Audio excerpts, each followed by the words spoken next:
बातमी आहे बीडमधली नवपर्व ओबीसी सर्व अशा घोषणा देत बीडमध्ये ओबीसी समाजानं मोर्चाचं आयोजन केलंय। छत्रपती क्रीडा संकुलपासून या मोर्चाला सुरुवात झाली।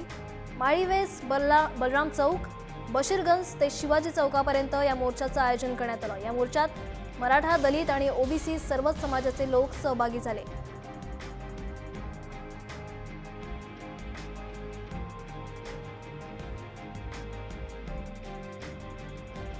समाजातील विद्यार्थ्यांना शिष्यवृत्ती दिली जात नाही। जर टेक्निकल एज्युकेशन घ्यायचं असेल तर त्यांना शिष्यवृत्ती दिली जात नाही आणि आम्ही शेतकऱ्याचे असल्यामुळे आमच्या शेतमालाला हमी भाव देण्यात येत नाहीये।